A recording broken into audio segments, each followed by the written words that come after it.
Yun, kwentuhang pahakot client lang tayo. At nagkaroon ako ng konting problema ron sa client ko ngayon. May client kami para bukas na maghahakot kami umaga.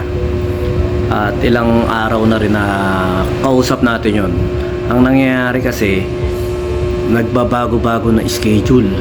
Kunyari, ngayong gabi na nito, sabi niya, "Sir, pwede ba kayo bukas?"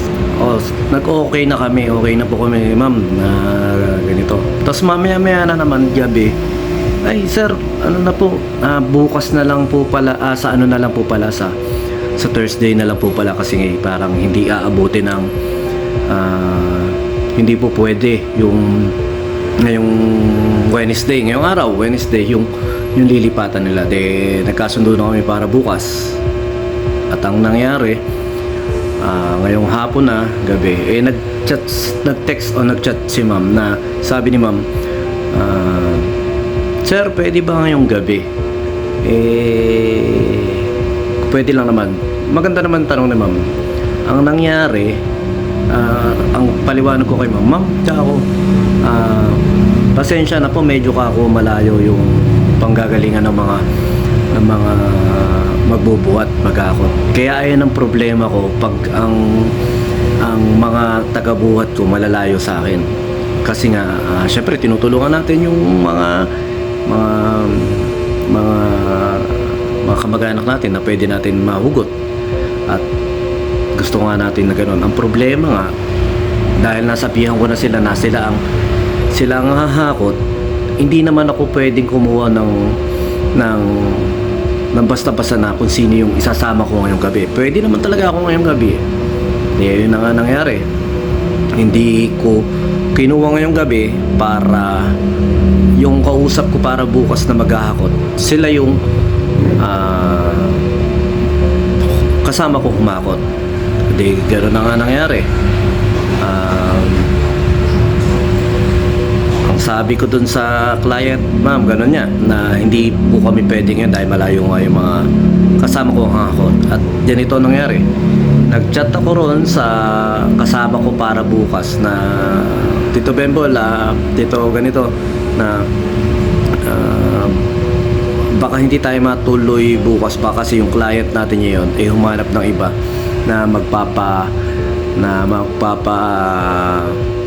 hakot na siya ngayon kasi nga hindi tayo pwede dahil malayo yung mga makakasama ko magbuhat. At baka gabihin na kasi, syempre hintayin ko pa rin ito sa bahay." At ang nangyari nga yun, sabi ko sa kanya, "Tito Bembol, medyo magulo yung client, pabago-bago ka ako ng schedule, medyo magulo." Kumbaga, syempre nasabi ko yung medyo magulo na yun, na-type natin yun. At ayun nga, hindi pala doon sa makakasama ko bukas na isend. Ang na-replyan ko pala yung client mismo natin na kumbaga ang basa niya, "Magulo pala akong kausap, kakanceling ko na lang yung usapan natin, yung pa-schedule ko sa inyo, pa-book ko." Yun nga, na-realize ko na hindi pala doon sa kasama ko magbubuhat mapupunta yung text na yun, kundi doon sa client. Pero yun naman, kumbaga learning experience din dapat talaga. Check mo yung ganito, pero yung nasa stand din naman ako na talagang yung sinabi ko na yun kasi naguluhan niya ako sa schedule niya. Kaya sinabi ko, "Tito Bembol, ganito ka ako yung nangyari." Ayan ang hirap kasi pag yung meron tayong kahit ng mga bata yung kausap natin kahit kasi pinapahalagaan din natin yung oras nila, yung schedule nila, yung ganito nila, yung iniisip nila. Kasi syempre, ako hindi, ngayon, bukas yung hakot namin, kung ngayon matutulog na sila, imbis na maaga yan. Dahil nga para preparation bukas, pero hindi pala matutuloy, imbis na pwede silang uminom ngayon, pwede silang maglakwatsa ngayon, nasayang natin yung oras nila. Kaya ganun din minsan mahirap yung akala kasi nung mga tawag doon, ng mga nakukuha nating trabahador, madali lang.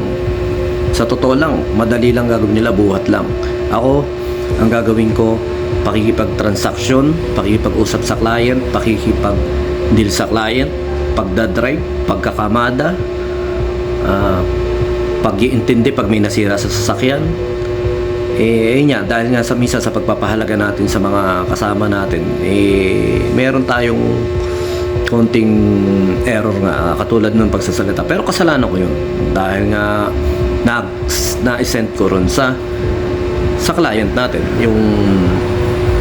Yung ganong statement na magulo. Magulo kasi yung client natin. Kasi totoo naman. Kasi nga, dapat Friday, dapat ngayon gabi, sir, hindi na pala pa ngayong gabi, bukas na. Tapos ngayong gabing-gabi naman yan ito. Sabi, sir, hindi pa pala, baka pwede ngayong gabi. Tapos ayun, sabi ko, ma'am, kako, pa-inform po kami kagad yung kasi nga, piniprepare ko nga at gusto ko nga masabihan kagad yung mga tao ko para makasama natin, para kahit pa paano, hindi natin masayang oras nila. Baka pumunta rito bukas umaga tapos cancel pala. Ayun lang, na-share ko lang lesson lang, syempre, learning experience. Pag mag-text tayo, magre-reply tayo, syempre check din natin. Alam mo naman, syempre, kahit paano, kahit sino naman, kahit ako naman maka-receive ng gano'n na napakagulo pa lang kausap ng client natin, karapatan nila yun, client sila. Sabi nga, client is always right. Pero syempre, ikaw bilang naghanap ng client, dapat natin yan sila palagaan. Gano'n na nga.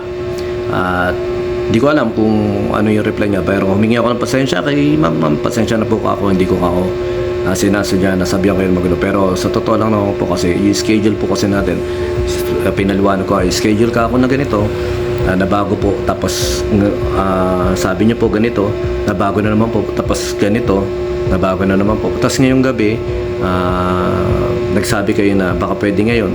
Ayun nga, naka-schedule na po tayo ng ganun. Yung biyahe po ako ng mga tao, at yun nga sabi ni ma'am, nag-ask naman siya ng matino. Pero, ay lang, basta mahaba na to, basta learning experience na lang doon. Ingatan din natin talaga yung mga term na ginagamit natin, lalo na sa text, sa chat, maaari nga magamit din sa atin yan. Pero yan, nagamit na nga sa atin, sayang yung renta, sayang yung hakot. Ganun na lang. Maraming salamat muli sa paangot pasakay sa mga client nating magugulo dyan. Ayusin nyo boy nyo. De, joke lang. Tuloy na kayo. Sige, maraming salamat po. Yan, nakakalungkot talaga. Siyempre, nawalan tayo ng client, pero positive mindset naman tayo. Baka sakaling tiso tayo ngayong gabi. Rat-ratin na lang natin yung pagkakausap sa mga client. Pero sayang yun, sure ball yun, umaga pa, tapos baka dalawang hakot na tayo. Pero ganun talaga. Minsan sa pag-intindi mo sa mga kasama mo, nagkakaganon niya. Pero syempre hindi nila kasalanan, yung kasalanan ko yun. Hama na. Sayang yun. Sige, basta sa mga client natin dyan, humingi na po kami kaagad ng pasensya kung magulo kayong kausap, kung pabago-bago yung schedule. Pagpasensya nyo na, dahil napakahirap din naman na yung mga kasama natin sa pagbubuhat, naabala natin at napapabago-bago yung nasasabi nating date ng hakot o buhat. Basta yun lang. Sana po maging consistent tayo kung ganitong araw, kung ganitong oras, para kahit papano maging maganda yung pagpapagod. At ngayon lang po, maraming salamat. At pasensya ulit dun sa client natin na napagsabihan natin ng magulo ang utak doon sa text nga natin. Yun lang. Maraming salamat mga boss. Pasensya na po muli ma'am. Lipat apartment. Problema mo ba sa sasakyan? Para sa hakot gamit? Sakto. Ipahakot pasakay mo na yan. Para sa saktong budget mo. Para sa saktong lugar na paglilipatan mo. Ipahakot pasakay na natin yan. At saka syempre, maraming salamat.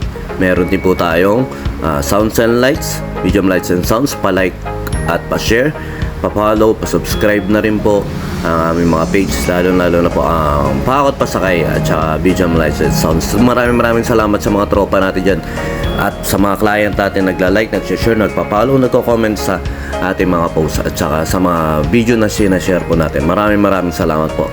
God bless.